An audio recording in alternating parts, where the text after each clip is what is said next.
La zone du feng shui de l'argent et l'argent. Aujourd'hui, je te propose deux histoires étonnantes que j'ai vécues personnellement. La première, c'est celle de Nathalie qui a récolté le double de la somme qu'elle voulait. Et la deuxième histoire, c'est la mienne où après avoir changé le feng shui chez moi, cette année, j'ai perdu 250 € le même jour. D'abord, je vais te raconter l'histoire de Nathalie. Donc, pour elle, ça a été vraiment un jackpot. Alors, je parle souvent d'elle parce que je me demande encore aujourd'hui dans quelle proportion a agi le feng shui.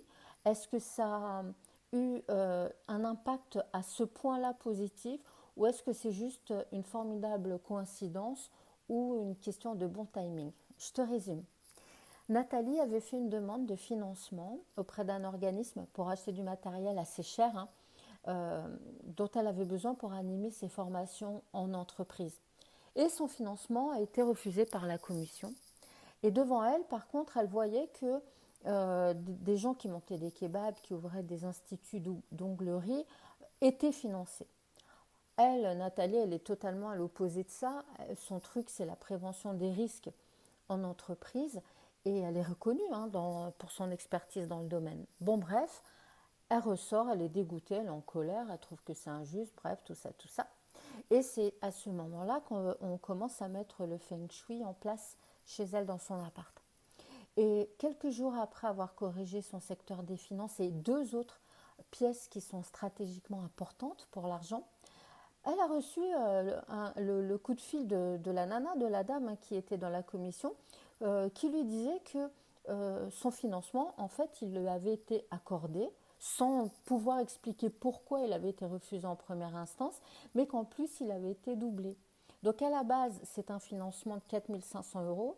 Les autres ont eu 4 500 € et on va savoir pourquoi. Nathalie, elle a eu 9 000. Alors moi, je suis connue pour pratiquer le feng shui de manière pragmatique. En gros, je te raconte vite fait, je suis tombée dedans il y a 16 ans quand j'étais dans l'immobilier.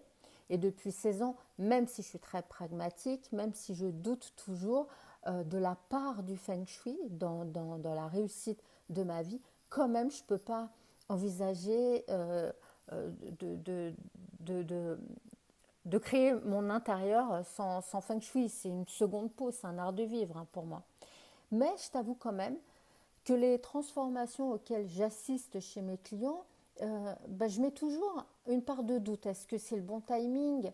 Est-ce que c'est une question de chance? Est-ce que c'est les résultats obtenus par l'obstination des gens? Même si je parle des résultats que j'obtiens, évidemment, j'en parle toujours, mais je n'estampille jamais une transformation avec le sceau uniquement Feng Shui by Julia. Il y a tout le reste, tout ce que je viens de te citer qui rentre en jeu. Pour Nathalie, c'est pareil. À quoi est dû ce revirement de situation? Est-ce que c'est à sa cuisine, à son entrée qu'on a travaillé? Est-ce que c'est au bon moment pour elle pour recevoir cette somme? Est-ce dû à la chance, à son obstination ou à un mix de tout ça? Je l'ignore en fait, mais ça me fait toujours sourire. Maintenant, je vais te raconter ma propre histoire où ce jour où j'ai changé de feng shui, j'ai perdu 250 € le même jour. Alors pour la petite histoire, moi je pratique le feng shui traditionnel parce que j'avais la croyance que étant plus compliqué, il était plus efficace, mais j'ai toujours respecté mes consoeurs qui pratiquent le feng shui occidental parce que je n'ai pas le droit, je ne pense même pas qu'il y ait un feng shui plus efficace que l'autre parce que je vois des résultats dans les deux.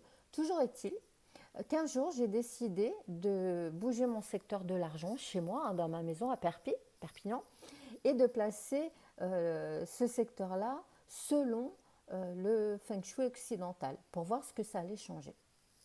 Et hop, du coup, mon secteur de l'argent qui se trouve dans le séjour, il s'est retrouvé dans le bureau. Et je fais ça le matin, tranquillou, et l'après-midi même, j'ai perdu 250 € qui étaient dans mon sac. Donc je ne pense pas qu'on me les ait volés, et c'est impossible qu'on me les ait volés.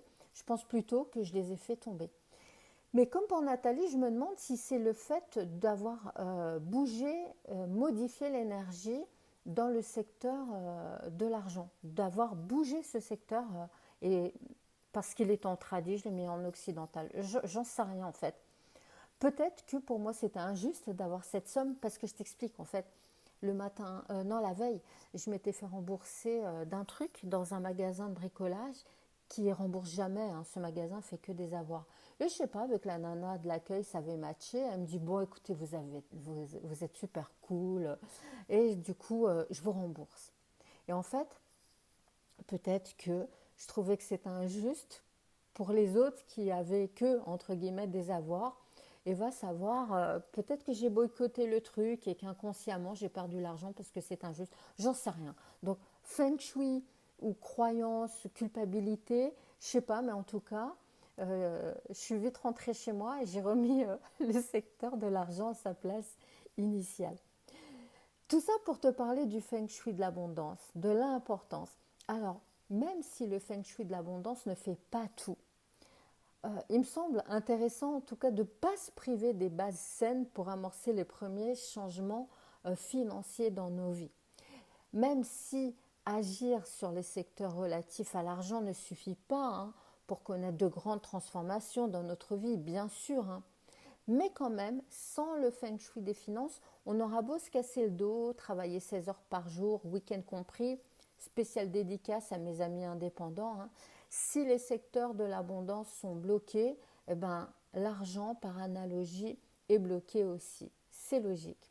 Si tu veux en savoir plus, je t'invite à écouter le podcast qui te donne 3 outils pour sonder le potentiel financier qui se trouve chez toi, ou alors le podcast qui te parle de l'offre d'accompagnement du Feng Shui pour booster tes finances. Ciao, ciao!